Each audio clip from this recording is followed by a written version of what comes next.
안녕하세요. 주양가족 여러분. 오늘도 말씀의 은혜 가운데 복되고 행복한 하루 되기를 주의 이름으로 바랍니다. 오늘은 주의 빛과 진리라는 제목으로 시편 43편 1절에서 5절 말씀을 묵상하고자 합니다. 시편은 고난 가운데 있는 사람들을 힐링하는 책입니다. 힐링은 무엇보다 자기 속 안에 있는 것을 토해냄으로부터 시작됩니다. 그냥 가슴앓이를 하는 것보다 노래로나 말로 토해내는 것이 치유가 되는 것입니다. 시인은 3번이나 어찌하여라는 말을 사용하며 탄식하고 있습니다. 어찌하여 나를 버리셨나이까? 내가 어찌하여 원수의 억압으로 말미암아 슬프게 다니나이까? 또 5절에서 시인은 내 영혼아 내가 어찌하여 낙심하며 어찌하여 내 속에서 불안해하여 하는가 하며 자기 마음속을 끄집어냅니다. 마치 두 사람이 대화하는 것 같습니다. 이처럼 자기 속 이야기를 하는 것부터 힐링은 시작됩니다. 하나님은 우리의 하소연을 들어주시는 분입니다. 우리 하나님께서는 어디든 계시며 우리를 주시하고 들어주십니다.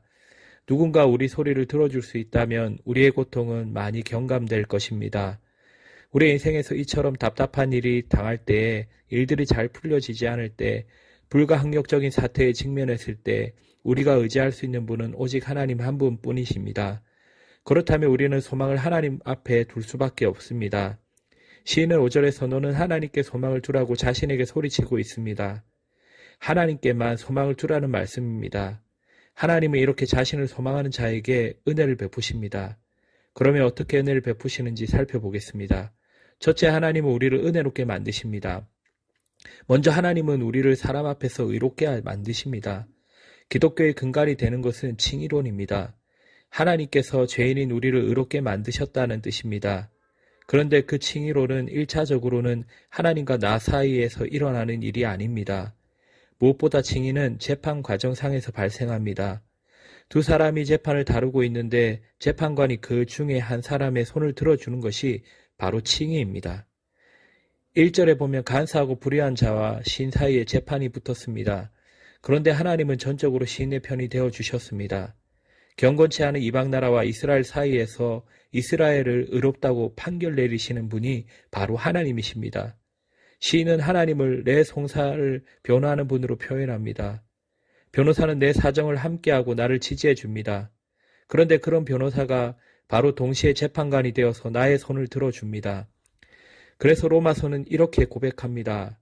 누가 능히 하나님께 택하신 자들을 고발하리요 의롭다 하신 이는 하나님이시니.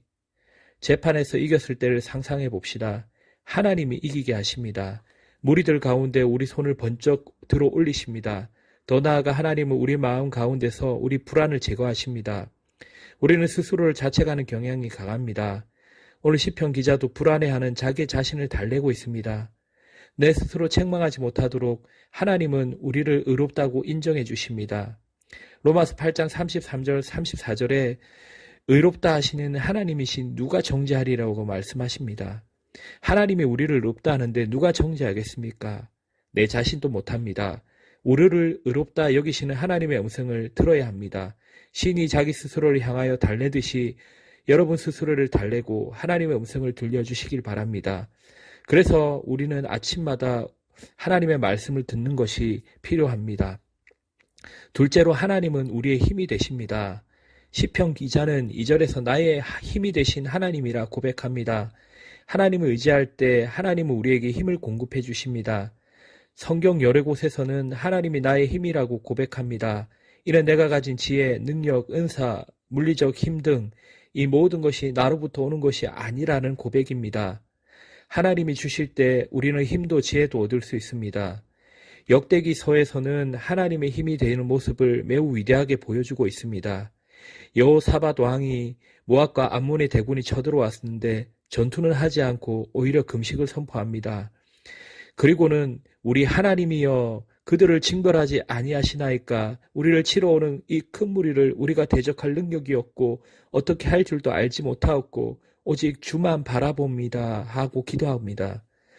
또 선지자 야하시엘은 이스라엘 백성을 향해 이르되 온 유다와 예루살렘 주민과 여호사밧 왕이여 들을지어다. 여호와께서 이같이 너에게 말씀하시기를 너희는 이 큰 무리로 말미암아 두려워하거나 놀라지 말라.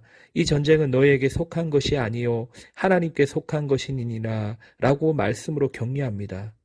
한편의 예배입니다. 이 전투의 절정은 그 최전선에 성가대를 배치하고 성가대가 앞서 나가게 하는 것입니다. 백성과 더불어 의논하고 노래하는 자들을 택하여 거룩한 예복을 입히고 군대 앞에서 행진하며 여호와를 찬송하여 이르기를 여호와께 감사하세 그의 인자하심이 영원하도다 하게 하였더니 그 결과 하나님께서 친히 싸우셔서 이스라엘은 전혀 힘 하나 안 들리고 승리를 합니다. 이것이 바로 여호와는 나의 힘이라는 말씀의 의미입니다.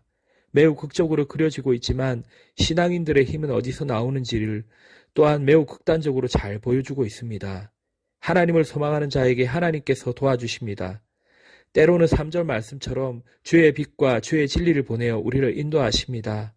하나님이 우리의 어두움 앞길에 밝은 빛을 비추어 우리로 넘어지지 않고 목적지에 이르게 하십니다. 우리에게 진리를 보내어 우리가 함정에 빠져들거나 돌아가지 않고 곧장 목적지를 향하게 만드십니다.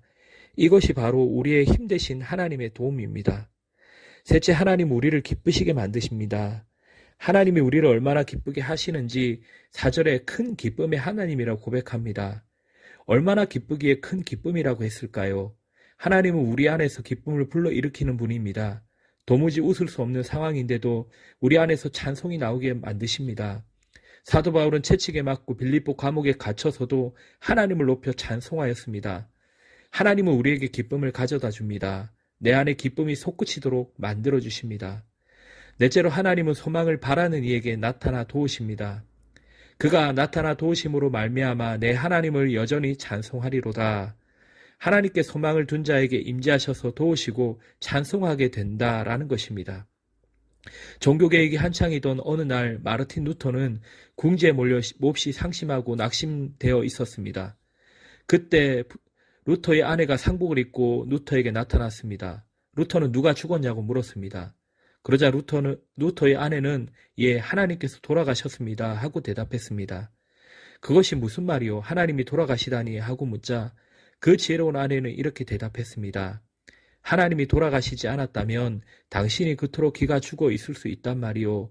당신이 낙심하고 무기력한 것을 보니 하나님이 돌아가신 것이 틀림없소. 하나님은 우리의 길을 살려주시는 하나님이십니다. 우리 하나님은 우리로 불안에 떨고 부끄러워 고개를 떨구고 사는 인생이 아니라 나를 도우시는 하나님으로 인해 기죽지 않고 당당하게 자기의 길을 걷는 사람들로 축복하십니다. 이렇게 하나님만을 의지하는 하나님께서 도우시는 우리 모두가 되기를 주의 이름으로 바랍니다.